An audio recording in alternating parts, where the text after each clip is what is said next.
Hey, I'm Allison Hare, and welcome to Little Left of Center, the podcast that interviews culture changers that are reshaping our world and breaking new ground. You ever get that gnawing feeling that maybe you're in the wrong job, maybe the wrong career, or maybe the right career, but you feel like there's so much more out there for you? Well, a worldwide 2017 Gallup poll states that 85% of people are unhappy with their work. 85%! Whew! My guest today is Mary Margaret Skelly. She spent 10 years as an executive recruiter, placing C-level executives for Google, Silicon Valley. She worked on Wall Street, and what she quickly realized is that there was something sorely missing from every one of these candidates, and that was fulfillment. And Mary Margaret pivoted her own career and now is a career advisor specializing in marrying your purpose with your work. And we talked about bridging the gap, and she had great actionable advice to integrate intuition with logic and embrace a path that's far more fulfilling and rewarding. I know I have a lot of friends that have been waiting for me to publish this episode. But before we get to my chat with Mary Margaret, quick note that Press Play Podcasts, my podcast launch program, is open for registration. So if you've been thinking about starting your own podcast or simply looking to use your voice to share cool ideas you've been kicking around, I can help. Press Play Podcast is a step-by-step collaborative podcast launch program that takes you from concept to go live in just 6 weeks. Go to littleLeftofCenter.co and click on Press Play Podcast to sign up for early bird pricing. I'm so excited to offer this program again. I have a broadcasting degree, so a lot of this feels really natural to me, but the benefit to you is that I cut out all the fluff, guide you step by step, and make sure that you've got a great sounding, compelling, and powerful platform to share your ideas. Once again, go to littleLeftofCenter.co and hit Press Play Podcast and say yes. It'll be in the show notes. Also, I'm going to PodFest conference this weekend in Orlando. So who knows if I'll come back with a co-host or producers or a whole new format. Stay tuned to my Instagram stories for updates for the latest. Now to my chat with Mary Margaret Skelly.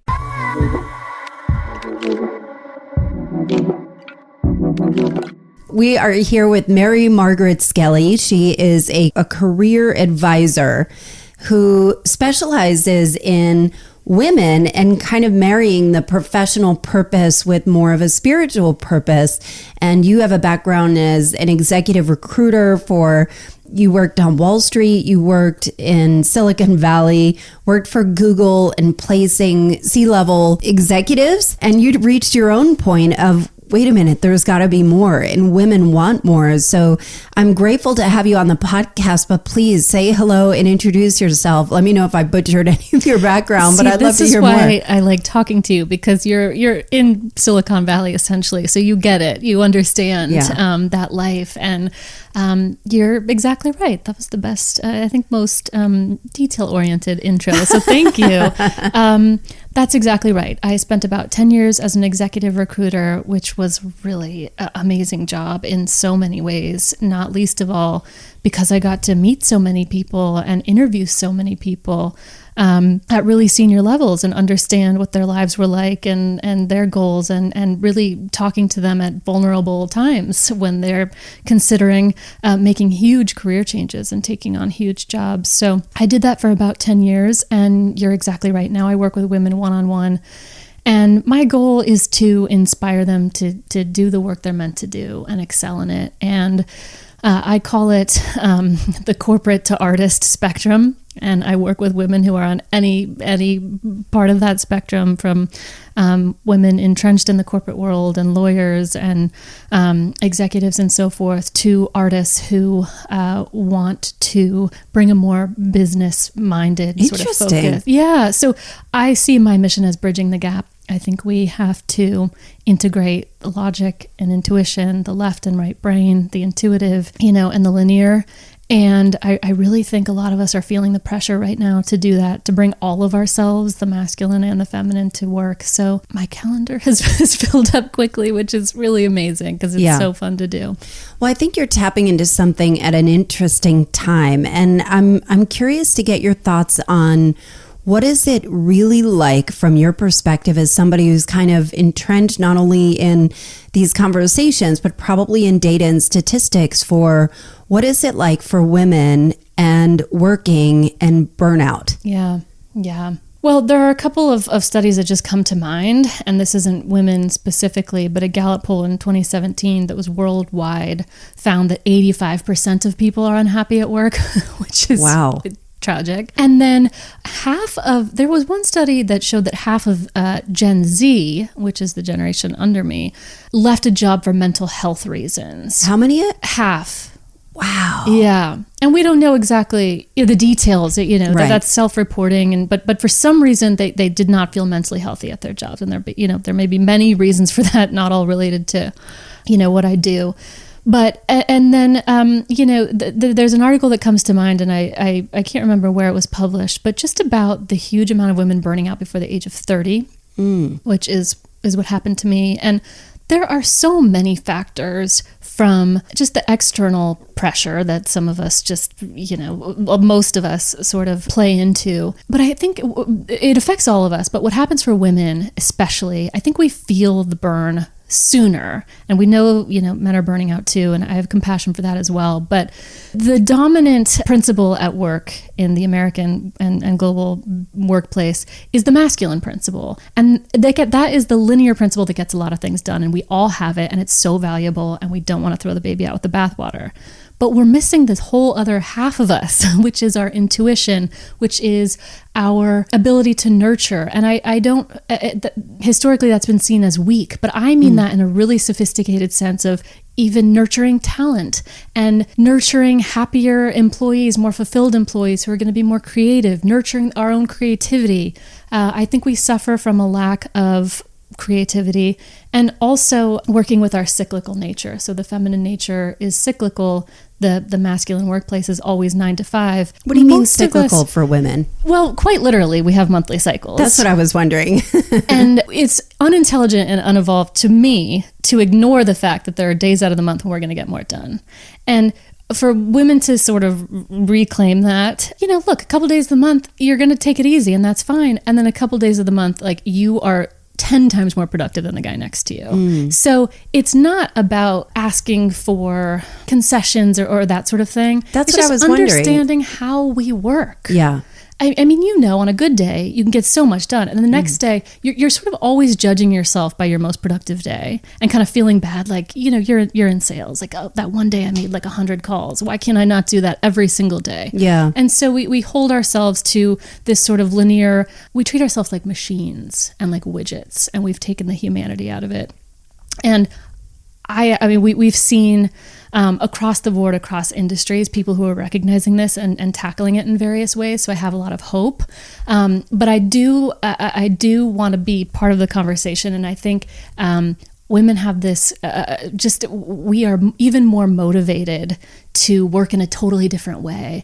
And it sounds so radical on the surface, but it's, in my view, common sense. So I wonder, from your perspective, is it more of a systemic thing that needs to change, or is it a grassroots, let's change it one woman at a time? Yeah. How do you move a community in this way? It's a really good question. And I think, along with my theme of integration, it has to happen in both ways. So a lot of us want systems to change, and we wait around for permission and for our organizations to change. And it may be someone's personal mission to kind of lead the charge for a systemic change. But I don't want to discount how much power we have as individuals. I think we could go at it from both angles.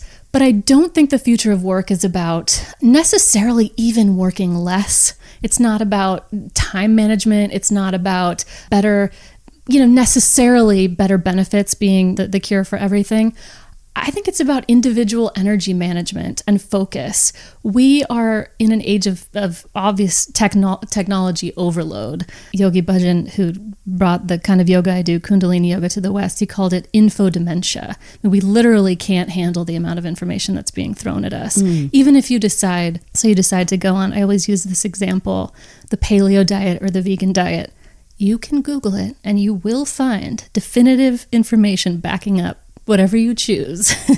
And what do you do with that? Because it sounds like, science backs both up and anecdotal evidence backs both up. And my opinion is that this information overload is forcing us evolutionarily to tap into our intuition.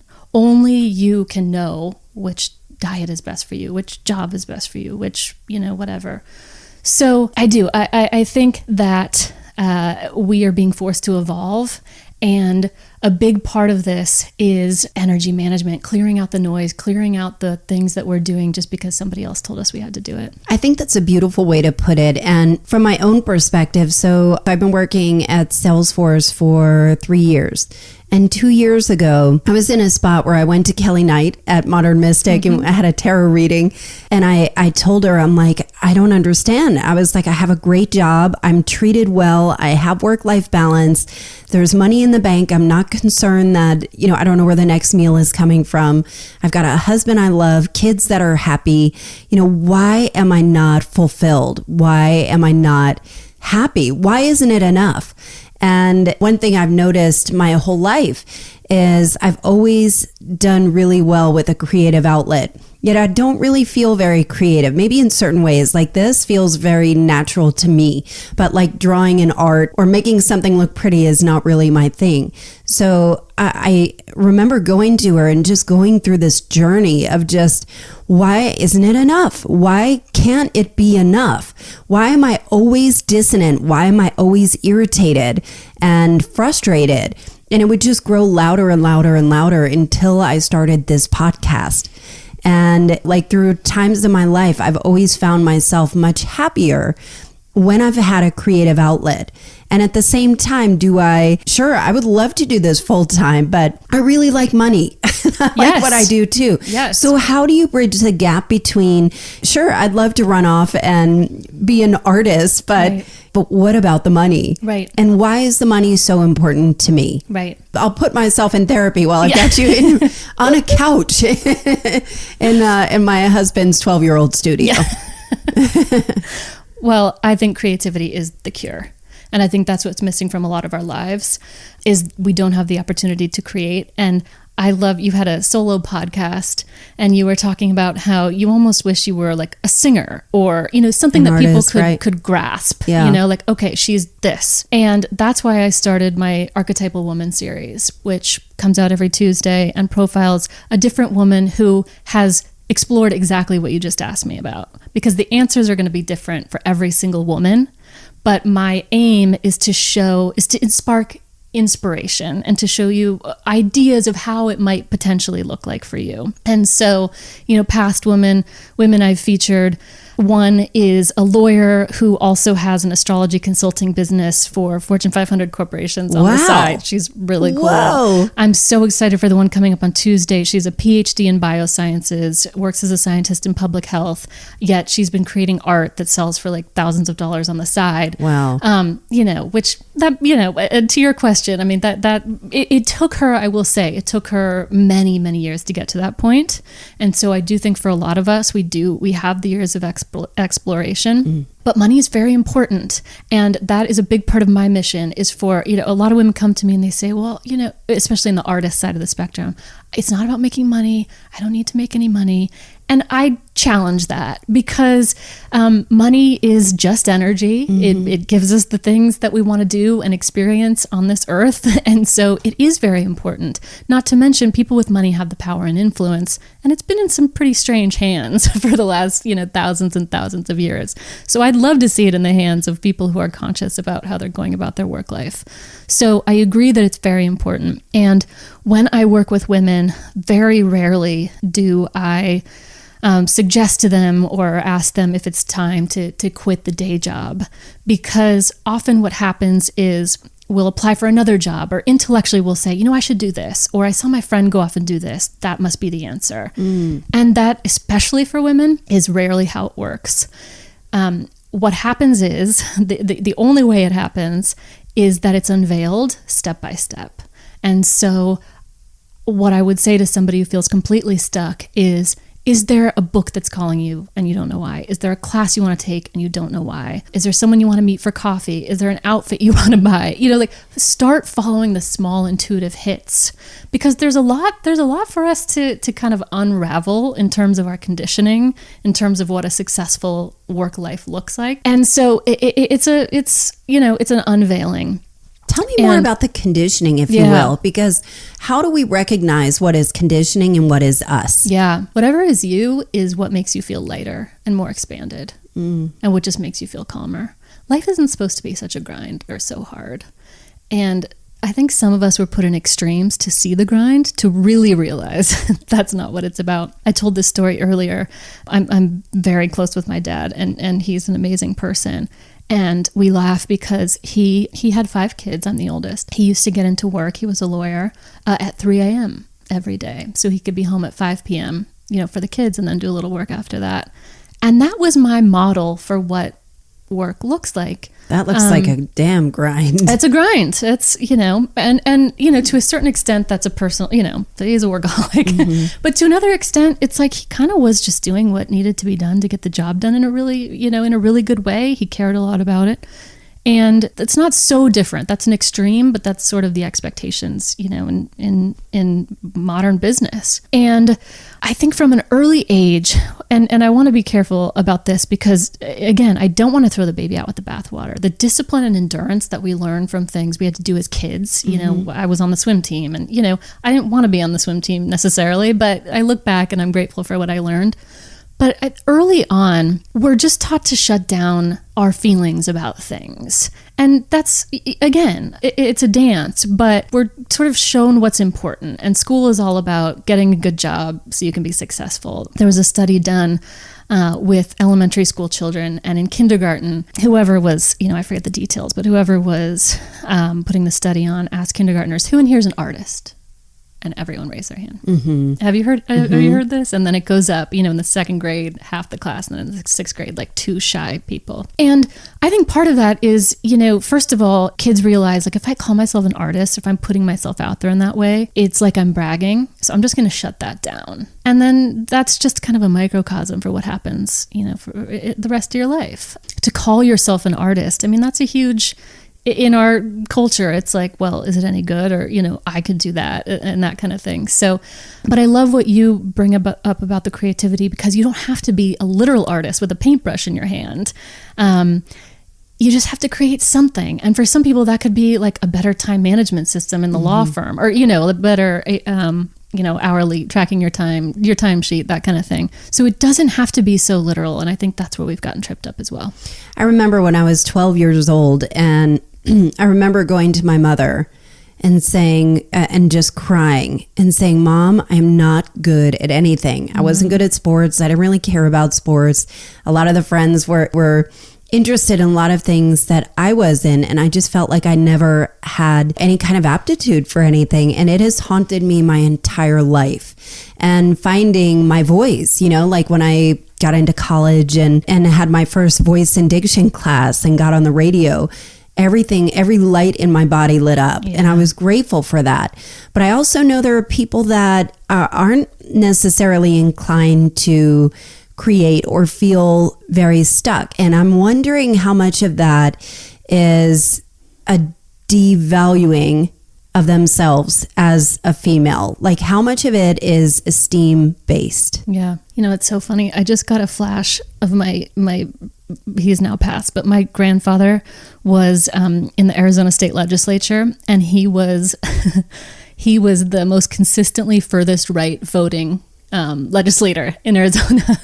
And so I can just, like, seeing through his eyes, like me, even now, to talk about, like, lean into your feminine side. And, it sounds so fluid that how do you, like, I'm trying to figure out how do how do I rationalize something so fluid? Well, it sounds like we're in a yurt, like in Big Sur, but I want to take this conversation. Like an esoteric kind of thing. Yes, exactly. And I want to take this conversation out of those circles because I just think it's intelligent. I mean, I really do. And you're right that it does sound fluid, and that's exactly right, because it's not linear. And that has been devalued to our detriment. But we've been trained really to be afraid of that because it will result in change. If you listen to that voice, your life will change, and you won't maybe necessarily be keeping up with the Joneses in the same way. And, we could go into like the anthropology of all that, and then, you're doing something different from the tribe, or we could go into like the witch trials, which were so much worse than what we've been told. I mean, it was any woman who, gave her kid an herb for the cold or sang while she was walking. This was some weird stuff. And I think history has been told in a different way, but that was only like 500 years ago. And that's deep in our DNA, that if you break from convention, exactly, something very bad is going to happen. So that's real. And today it's social media trolling, or cancel culture. We see people make a misstep or say the wrong thing. So it is necessarily fluid, and it's going to take us somewhere that we haven't been before, and we're afraid of that. But don't you think that, like, to me, when I'm hearing that sounds exciting. It sounds like the adventure, yes, of following. And one of the things that Kelly Knight, through a tarot reading, she had somehow, through asking one question, was very similar to what you said. But I was probably borderline with an eating disorder or some kind of like unbelievable grips of obsession in prepping food and making sure I didn't get fat and working out. Wake up at 4:30 in the morning. I still do. And go to the gym. And everything was, I cannot get fat. I cannot lose control. And I was miserable. And like weighing every piece of food that went in my mouth and trying to make sure it was balanced so I didn't blow up. Yeah. And I knew it was irrational. And she asked me one question, and she said, what if you replace the time that you take prepping food away from your kids, stressed out, getting up early in the morning at the gym, lifting weights and stuff you don't really love to do? What if you just replace that with a walk on the Beltline or something that felt nourishing? Yes. It was just that one question unraveled years and years of all of that. Wow. Of just, okay, but it took a second to let go. Yes. It took a second to realize the worst was not going to happen and kind of come into my own of just trying new things. And now I'm addicted to new things, like just trying to explore. And one thing I'm interested to know from you is, it sounds nice, like just try something new, right. Just create. And there is a journey of one step at a time. Yes. How do you advise women to give themselves grace? That if they take that dance class, if they take that art class, or if they take, I don't know, like go to some session and it's not the right one. Oh, it's painful. Yeah. Yeah. I should be here by now. I should be happier by now. My goal is to help fewer women get to that point of complete burnout, because when you're there, it's like triage, like, you're flat on your back. Like you kind of have to, it's almost like bankruptcy for your life. And that's sort of what happened to me. What happened to you? I had a number of autoimmune disorders, and so I couldn't work for about a year. And so I had a lot of time to think about these things. And do you think that was burnout related? I think I am not of the school of thought that says disease is totally emotional. There was a physical reason behind it, but the emotions, of course. I mean, the misalignment. I think people who are quite sensitive it's the blessing of the curse that if you're not doing the thing you need to do, your body will rebel. And it's happening to more and more of us. But that happened to me. I thought, I need a creative outlet. So I went to one of these paint on pottery places. And I ended up not even picking up my stuff. I was like, that was so useless. Did you really think it was useless, or just in the moment? It was useless. It was not the right thing. Yeah. But, during that time, you have to come at these things from all angles. I wish there was an easy answer. And this is why, I work with women for a longer amount of time. At the same time, I started eating really healthy. And I think that is so foundational for people because you start to discern like, okay, this is something that doesn't give me energy and this does. And I think what's even healthier is to like relax about that after a period of time. But it's such an entryway for a lot of women to realize like, wait, a thing that I am doing is affecting how I feel, which seems obvious after you do it for a while. But when you're in that achieve mode from high school up to, you know, however many years you can kind of sustain that, you're not checking in with yourself to see how things are giving you energy or not. So I'm trying the paint on pottery. I'm eating more healthfully. And then a really weird thing happened.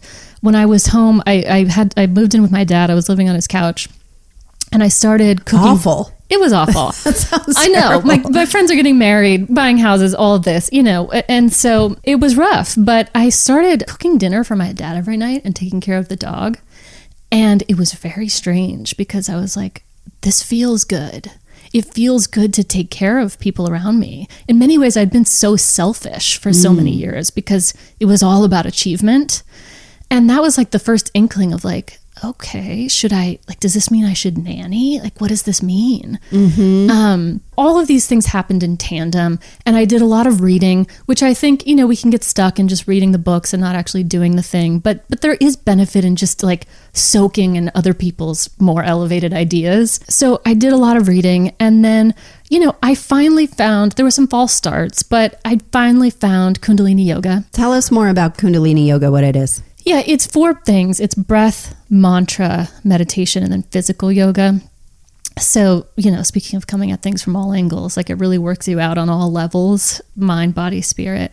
And what it did for me is really profoundly clear out the conditioning. Like I think it would have taken me decades longer had I not had this practice that was, I don't know how it works. Were you fully open to it, or were you resistant at any point? Well, I needed something to work. Deprogramming is a big word, you know, when you're thinking about, okay, this is the paradigm that I know and live in. What if all of it is bullshit? Oh, in some ways, I was lucky that it got so bad, though, that I was willing to disrupt everything. I had gone to 30 doctors and specialists around the country. And I told this story earlier today, and it's like, you know what? I'm just going to go public with it, which is that I found a book called Medical Medium. I've heard about this. Is this the celery guy? He's the celery guy, but he's so much more. He's got, you know, he's gotten famous for that. But his most, you know, and it's sort of an aside, but he says that autoimmune is actually a virus and you can get rid of it. And whether it was the placebo effect or not, I don't care, because this guy had something for me. But after that, there's disillusionment with, wait, why did the system fit? You know, not the individual doctors who meant so well, but why didn't they have the research? Why didn't they have the tools to help? And I actually think that goes back to my main message, which is that we're missing something here. 50% of Americans have a chronic illness. 1 in 10 is on an antidepressant. 1 in 3 of us will get cancer. What we've done has not been working.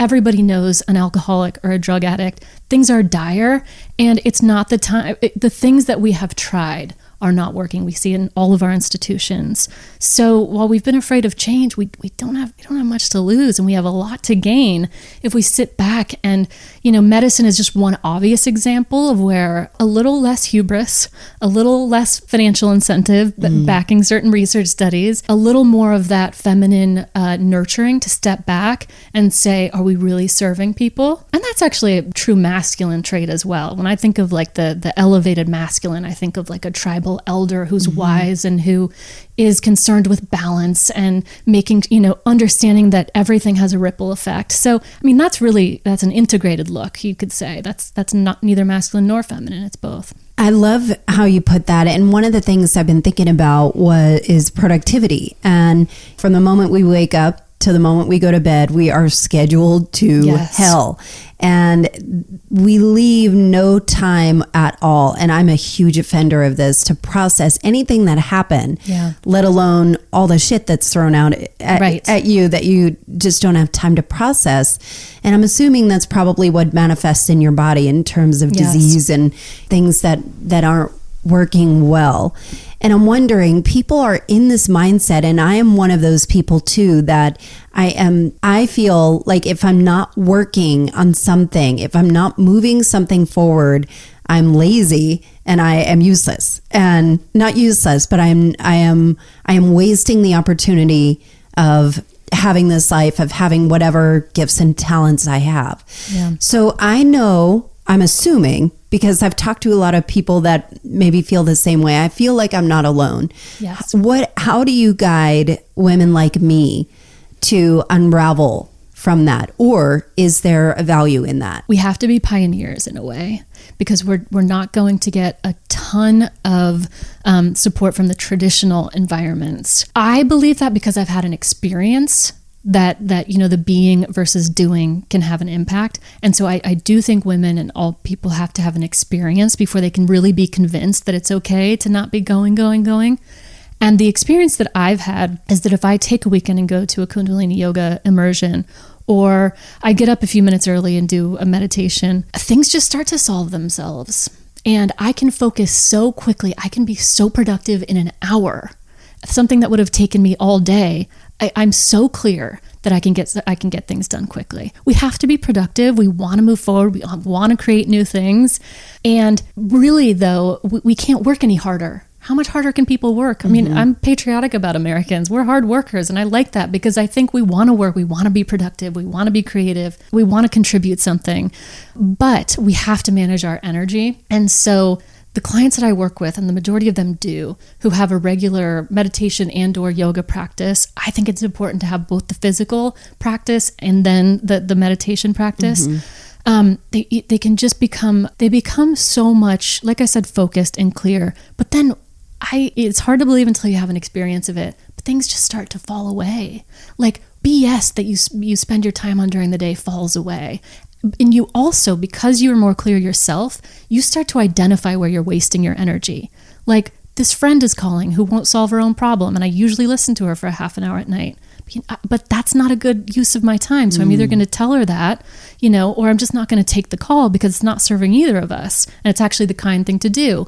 Or I don't need to go to that family obligation because those family members actually aren't interested in evolving at all. And I'm going to be polite, but I don't actually need to spend my time around these basically energy drains who are stopping you from doing the things you need to do in the world for your benefit and the benefit of others.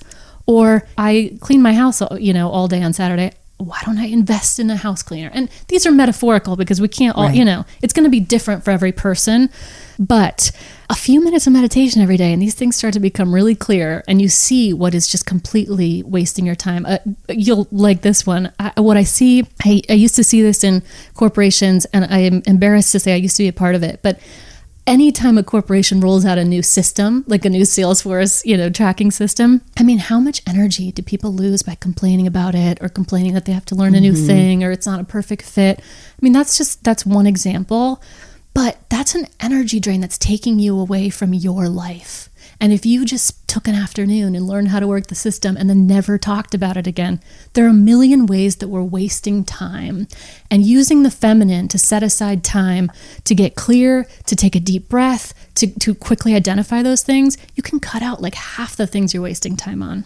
It sounds like you're reorganizing your life to make it easier to invite the feminine, to invite the intuition, to honor the intuition that you probably feel but stuff down anyway. Is that, would you say that's probably fair? I think that's exactly right. And I'm arguing that it's going to make us more evolved rather than, sitting around wasting time navel gazing, that's actually going to help us solve the immense problems that we're facing as a society right now. Yeah. So I'm wondering, what are some practical, you've been kind of peppering these through, but what are some practical tips that you can give women to maybe start on this journey? Yeah. Just allow it to be messy. It might take a hot second. What does messy look like? Like trying a pottery class, it's a total waste of your time. I've taken a class. I took a course on interior design because I like looking at it. And I was like, this blows. I suck at it. I'm totally not interested. I'm just plain not interested. So I had to kind of chalk it up as, okay, I know I'm not this. Yeah. And that was the value of I don't need to go down this path. And there is value in that. Yeah. Try something. It was an expensive value. Well, yeah, that's the problem. It Well, and that's the thing. I mean, we're so privileged to even be able to have this conversation and to be able to explore some of these things. But that's why I think even more we have to, so that we can go out and make positive contributions to society and so forth. Hang on that for a minute. Yeah. Tell me about what happens, because I've heard you talk in a podcast before, and I thought it was really profound, of not necessarily leaving your job, but how can you be a better contributor by having yourself intact, whole, and being able to kind of reframe the experience of being in a job that you may or may not love, but you before you, Mary Margaret, didn't feel happy with. Yeah, this is where I get the hate mail, because bring it on. There is an element where you have to be extremely aware of how you're contributing to your own misery. And in some ways, it's not your fault, because you were never taught anything better. And you found yourself, let's just it's not always a cubicle, but that's the metaphor. You found yourself in a cubicle with a demanding, unreasonable boss and annoying coworkers, whatever. Like that, that's like the template. It's really taking a hard look at yourself. Like, where am I complaining? And I'm not saying your boss isn't unreasonable. I mean, we've got a ton of basically damaged people out there who are your bosses. And it's, it can be a real circus. And that's okay. That's just human life, and that's fine. And there's dysfunction in every single workplace, and that's just life, and that's fine. But if you can flip it and you can say, how am I going to elevate the person in front of me? My argument is that's how you're going to find satisfaction. If you start frantically job searching, there is a risk that you will recreate the exact same situation. Tell me why. Mostly because we do create situations out of our own patterns, and we can turn and even the nicest person, into, if we have that pattern running, that my boss is extremely demanding, and usually it's I'm playing an armchair psychologist now, but usually it's some version of your parents, and if you are recreating that, you're not going to escape it unless you just drop it and you drop the pattern. And what better time to do that than exactly where you're sitting? And so it's really, Einstein said a problem can't be solved at the level at which it was created. And so the whole game is really about elevation. And that's why I'm just so big on meditation, is you just get bigger than the problem. You're big enough to handle your workplace. You have more power than you think. There are hierarchies, and yes, your boss is in charge of certain things, but on the feminine, intuitive, subtle level, your energy can shift an entire room. And I'm not necessarily talking about a positive attitude, which can be annoying and grating. What I'm talking about is, right? True. A misplaced positive attitude. What I'm talking about is grace and knowing just your own power to, I keep using the word elevate. It's the only word I think that really encompasses it. But, you can be working at a call center, and everyone you're talking to, you're elevating their experience. You can be a cashier, and of course, then you have a really good chance to elevate that person's experience. A lawyer, a salesperson, anyone you deal with, you can improve their day. Everyone, every job has its value, and if you stop looking at it as, what has this job done for me lately, but what can I do for my environment? I'm just saying it's going to be a lot more interesting. And so if you're stuck at a place, there are times when you have to declare bankruptcy and say, I've got to take care of my health, or I'm going to, explode if I have to be here one more day. There are consequences to that. You're declaring bankruptcy, so you better be really sure. And then I think there's a middle level where, listen, this is not my ultimate and highest destiny, but I can do a B+ job for a while. I can do what the company needs me to do, and I can explore these other things. But then, some people take a good hard look at themselves and realize, look, it's just this one boss, or it's this one person I'm managing, and I'm big enough where I can get bigger than this personal dynamic. I can work this out, and I can move on, and I can have a really good experience where I am. That's such a powerful place to be. It really gives you your power back. On the one hand, it's why do I have to figure everything out? Why is it my responsibility? But on the other hand, it's I have all the power. When I was in my late 20s, I took this seminar. I'm not sure if you're familiar with Landmark Forum. Yes. But I took Landmark Forum when I was 22. And they have these ongoing seminars as graduates of Landmark Forum. And I went to one when I was in my late 20s, and it changed everything. And there was this woman who was Belgian, so she had this cool French accent. So the way she said things, I remembered because she would repeat it. And the whole concept of this seminar was about brain science, and that your brain only repeats patterns that it's known before. So if you find yourself in the same relationship, different person. Yes. And how many of us have done that? Yes. Right? Yeah. Or even abusive relationships over and over and over again in different faces.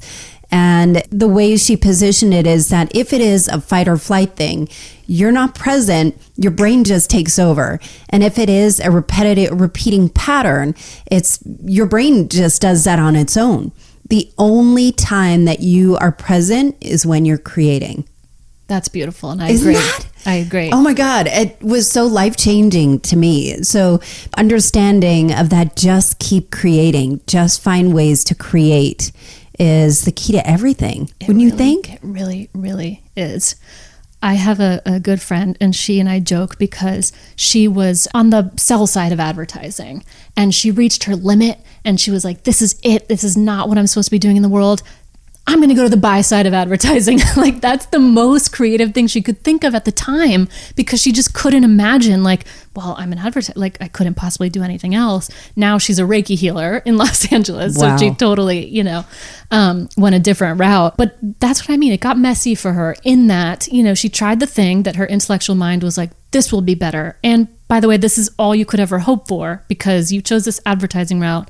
There's nothing else out there. But, she just kind of stumbled along, and then finally, and it doesn't, if you have a family, you have to be creative. But I also argue that gives you a little bit more purpose. I don't see that as a handicap when you have responsibilities. She was at a time in her life where she could play around a little bit more. But again, we all have our different like roadblocks and parameters to play with. But that is what I would invite everyone to do, is just see them as like, okay, this is my particular set of skills that I got in this video game, and these are the roadblocks, and let's just navigate it. There's no one right way to go through life. But what I think a lot of us are feeling right now is like, there must be something more. Yes, I hear that and feel that from everyone. Yeah. Especially when I think about my mom friends. So I'm a mom of 2 kids, and when we get together, and almost every one of them is like, I like my job, but I know there's more. Yes. Why don't I and I don't even know if they're tapping into it, but there's like this internal frustration or this scratching of saying, I know there's more. Yes.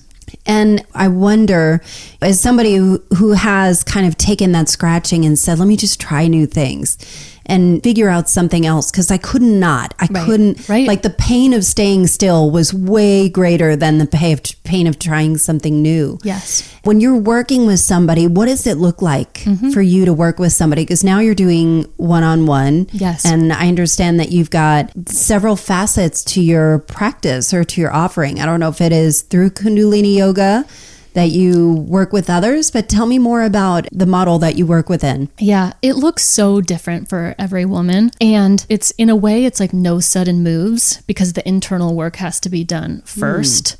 And really That's really profound. Yeah. No sudden moves, because the internal work has to be done first. Yeah. You know what's really interesting? You got a tarot reading, so we can talk about this, but there is something to who you attract. And I will say that the women who come to work with me to date have had a very strong spiritual practice.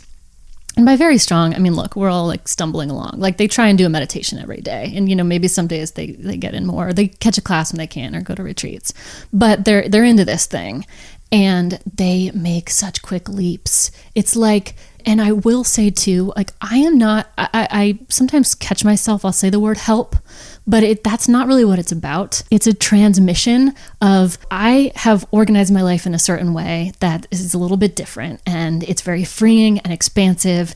And by even just having a one-on-one conversation with you, something is being transmitted through me to you so that you'll solve the problem on your own.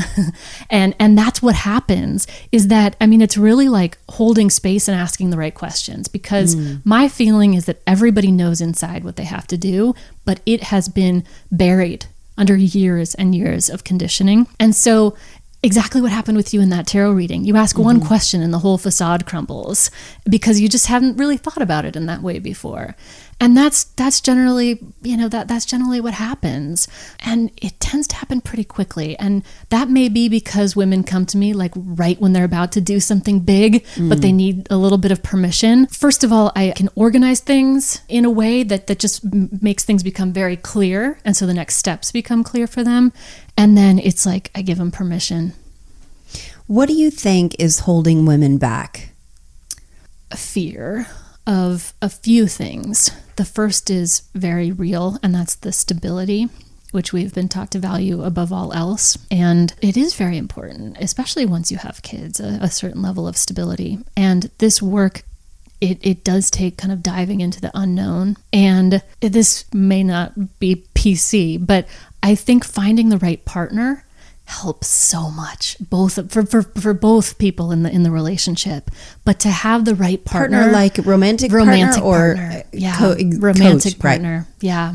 There's an alchemy that happens in the right romantic relationship where the two can support each other, and one might provide the stability and muscle through for a few years, and the other can explore a little bit more. I think we're seeing, and again, I think this is sort of like more of a pressure than a choice, but with millennials too, it's like, well, buying a house seems sort of out of the question. So I might as well travel and like take my time with this whole family thing and just explore a little bit more. So, I think my generation's lives have been, for better or worse, set up in a way where we can explore a little bit more. But there's that fear of the lack of stability, which is, it's very understandable, especially because our systems aren't necessarily set up to provide any kind of safety net. So look, it's legitimate, and we do have to, sometimes it can be we're leading a bit of a double life while we work that out, but there's an end in sight, and there are time limits you can give, and you can use that linear business savvy to set goals and say, well, I'm going to try this, side business or whatever it is, or we're going to decide we don't need the big house or whatever it is. So,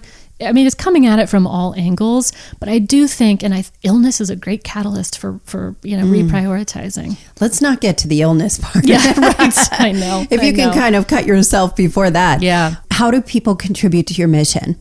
Great question. Thank you. Go to my website at marymargaretskelly.com and subscribe so that they get the Archetypal Woman series every week, because I'm profiling women who are doing amazing things, and we can support their missions. You need to put that in a podcast. Thank you. It's coming. It's coming. Yeah. These women are doing incredible things. Yeah. And I think it's so inspiring. And I always include how you can help their mission. But for me, this is just the beginning. I want to reach more people in 2020 through group and digital offerings. So stay tuned. Follow me on Instagram at Mary Margaret Skelly as well. Is Mary Margaret like the most Catholic name? It's a two name. It is. Well, I was saying, I'm so happy to be in Where Atlanta. were you born? Because people think I'm from the South. Yeah. Right. No, I was born in Phoenix, Arizona. Okay. It's to a very Catholic father, which is where that came from. My husband is straight up Irish. I love it. You get Irish it. Catholic. So, but we don't have double names here. Yeah. But yeah, I understand. Well, Mary Margaret, thank you so much for being my guest. You were so helpful. I can't wait for my audience to hear this. And I'm going to link everything in the show notes. So we'll have that. But thank you so much for being here. Thank you so much for having me. Wow, I feel like Mary Margaret hit the nail on the head with so many topics. We spend so much of our waking hours at work. Wouldn't it be something to feel like you could bring your whole self to work, like your entire self, and feel like it was fully valued? I have all of her information in the show notes. I certainly hope you check her out and maybe look into it for yourself. As for Little Left of Center, I am exploding with new content. You may notice if you see me or follow me on social media. New perspective shifting interviews coming up. New round of Press Play Podcast, my launch program for new podcasters, where the registration is now open. New blog called Little Left Letter is about to launch, and I've linked it all in the show notes. But above all, I hope you share these episodes and rate and review the show. It really helps other people find me. Culture changing only works when the ideas are shared. So please keep sharing. Thanks for listening, and have a great week.